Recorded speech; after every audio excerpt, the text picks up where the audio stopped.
Savoie, à 100 km de Grenoble, dans la forêt de Villars-du-Bourget, a commencé une opération exceptionnelle avec le Super Puma, un hélicoptère capable de lever des charges de plus de 4 tonnes.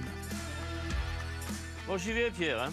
La mission des équipes au sol et en vol, le débardage de 800 mètres cubes de bois, soit un peu moins de 300 épicéas malades déjà abattus pendant les 3 dernières semaines.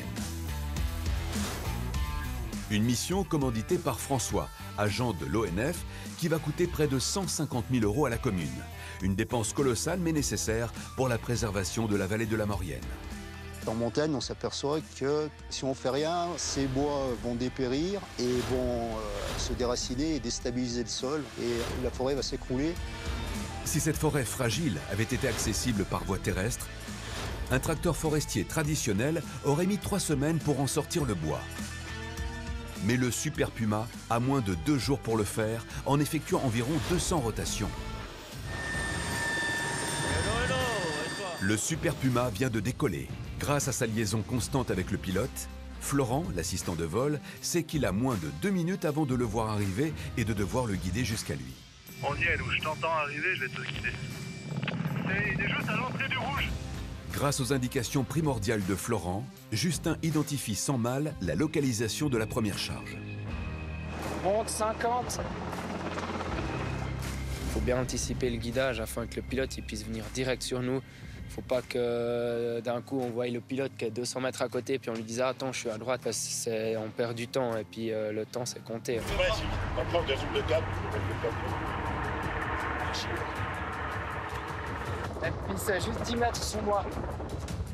Une fois la charge identifiée, Justin doit maîtriser le crochet et réussir à le poser au plus près de Florent, qui a conscience du danger qui le guette à chaque instant. Il faut aussi être assez attentif parce que le crochet, ça vient vite en bas. Et puis, il est lourd, hein, il fait 100-120 kg. Donc, si le crochet il arrive à fond contre toi, t'as beau mettre les mains, t'arrives pas, tu te fais coucher par terre. Pour éviter un accident tragique, Florent doit être attentif à chaque mouvement de balancier du crochet. Justin, lui, doit évaluer les distances et la force du vent. Un travail complexe et stressant qu'il maîtrise à la perfection. S'il faut faire attention, c'est qu'il faut bien gérer la machine. Avec la ligne de 50 mètres qui est dessous, avec le crochet en bas, si tout d'un coup on tape quelqu'un avec ce crochet, il peut y avoir des blessures graves. Pour éviter ces blessures graves, Florent doit anticiper le mouvement du crochet, ce qui est d'autant plus difficile que les pales de l'hélicoptère produisent des rafales de vent allant jusqu'à 120 km/h. Je passe, moi j'ai réussi à accrocher. Une fois la charge attachée au crochet du Super Puma, c'est le moment le plus critique de l'opération. Le danger est partout pour Florent, qui doit se sécuriser au plus vite. Le risque, c'est qu'avec le souffle de l'hélico, il y a des branches qui cassent, il peut même avoir des arbres qui se déracinent. Donc il faut vraiment regarder en permanence autour de soi, quoi. Monte 50. Première charge levée sans encombre. Je m'appelle Florent Baïf, j'ai 23 ans. Mon métier, c'est assistant de vol avec l'hélicoptère. Et puis avant ça, j'étais forestier bûcheron en Suisse. Et contrairement aux idées reçues, de forestier bûcheron à assistant de vol, il n'y a qu'un pas que Florent a franchi il y a quelques années. Notre métier, ouais, c'est principalement quand même un peu de bois. On fait des charges aussi. On fait un montage de remontées mécaniques, montage d'antennes. Les incendies de forêt aussi, pas mal en été. Cette année, on en a beaucoup fait. C'est vraiment varié, en fait. Et ça tombe bien, car ce que Florent veut éviter à tout prix dans son quotidien au travail, c'est la monotonie. C'est pas un travail normal où on bosse 5 jours par semaine, toutes les semaines, les mêmes horaires. C'est varié. Et puis, on voyage dans toute l'Europe. En fait, on bouge vraiment partout. Où il y a du boulot, on y va. Et du boulot, ce n'est pas ce qui manque aujourd'hui. Ce n'est que le début d'un manège incessant entre montagne et zone de dépôt dans la vallée. Plus la zone de dépôt est proche de la zone de coupe, moins le temps de vol sera long et donc moins ce sera cher pour la commune. François et ses collègues de l'Office national des forêts, qui ont commandité ce chantier, ont donc choisi une zone de dépôt à seulement quelques centaines de mètres de distance, mais qui, ils en ont conscience, est loin d'être idéale. C'est un ancien pré en pente qui est à proximité d'une route et également avec une contrainte parce qu'il y a une ligne électrique qui n'est pas très loin. Donc le pilote doit vraiment bien maîtriser son approche. Une mission de précision périlleuse pour Justin, car il doit manipuler des bois pouvant aller jusqu'à 16 mètres de long et les entreposer sur une surface étroite et pentue sans mettre en péril la sécurité des hommes au sol. Quand je transporte plusieurs grumes qui sont attachées au crochet, elles n'ont pas toutes la même longueur. Donc c'est pas ultra facile de les poser, qu'elles soient bien dans le même sens sur la pile de bois. Et là, ça peut être dangereux. En effet, chaque grume pèse plus d'1 tonne. Et si elle venait à glisser et percuter quelqu'un, cela pourrait lui être fatal. Et sur la zone de dépôt, ils sont 2 à travailler sous l'hélicoptère. Nicolas, conducteur du débusqueur, doit récupérer chacune des grumes et les disposer en pile pour qu'elles puissent être récupérées par le transporteur. À quelques mètres de lui, Pierre, le mécanicien de l'hélicoptère, a quant à lui une mission bien précise. Mon rôle ici, à la DZ, c'est de récupérer les choqueurs qui sont sur les grumes, que le pilote y largue, les rouler pour faire des paquets de disques et puis de les renvoyer à la demande des équipes là-haut. Pour effectuer son travail, Pierre doit avoir les yeux partout et rester concentré, car la moindre seconde d'inattention peut être désastreuse. Ici, ce qu'on doit faire attention, c'est aux arbres quand ils arrivent, suivant la longueur, être bien loin. À la manœuvre du tracteur, parce que pendant que je plie les élingues, je cours autour, lui, il manœuvre et puis il a des angles morts. Faire attention avec la grue et tout, c'est dangereux. Et puis attention à la pile quand on grimpe dessus. Pas qu'il y ait des bois qui roulent, ça c'est dangereux. Dangereux, c'est le moins qu'on puisse dire, car chaque grume pèse plus d'1 tonne et pourrait venir le percuter à n'importe quel moment.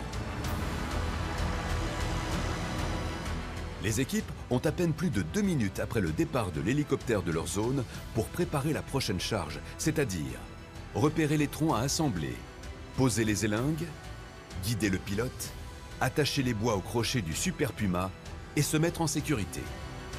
Pour pouvoir tenir le rythme, ils vont même devoir anticiper. Si jamais, pas hésiter, tu peux prendre un peu d'avance. Quand il est là, si jamais, tant que je sais lesquels partent ensemble, j'arrive assez bien à accrocher tout seul. Ouais. Sur ce terrain inhospitalier où la pression du rendement est bien présente, les risques de blessures viennent de toutes parts. J'ai pris un truc dans l'œil là, putain. Faut faire gaffe, c'est au sec là-haut. Il brassait pas mal là. Le petit là? Non, le sec qu'il y avait en haut là. Ouais, faut faire gaffe.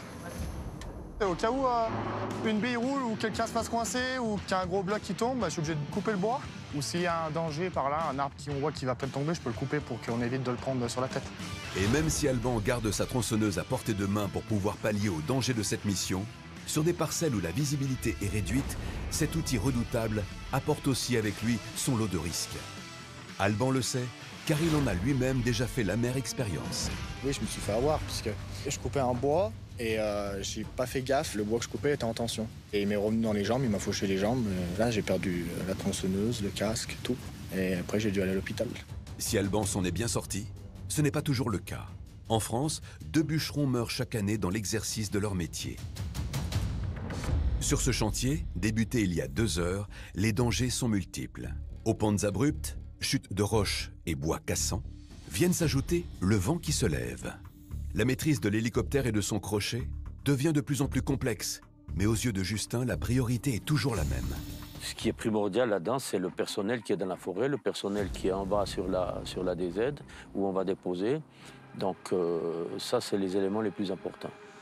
Donc on parle de sécurité. Mais en termes de sécurité, même si le risque zéro n'existe pas, Justin doit se rendre à l'évidence. Il y avait pas mal de vent, on approche, on est en automne. Donc qu'est-ce qui va se passer? Le soleil, il est bas, il est relativement bas. Donc à l'horizon, alors quand tu as une boule de feu devant les yeux, c'est assez difficile de gérer la hauteur, de gérer toutes ces choses-là. On a décidé d'arrêter. Après plus de 300 mètres cubes de bois débardés en moins de 4 heures, soit l'équivalent de 8 camions remplis à ras-bord, l'opération Super Puma est terminée pour aujourd'hui. Et en haut, ils en chient là. Ah ouais? Ouais, ils arrivent plus à suivre avec les merde. Et puis on reprendra tôt demain matin. C'est fini pour aujourd'hui. 82 rotations. Il a presque fait la moitié. Il y en a 192 et là, avec le soleil, il ne voit plus où il pose. Donc il est obligé d'arrêter. Il leur reste une seule journée pour extraire de la forêt les 500 mètres cubes de bois restants. Un challenge d'importance les attend donc demain.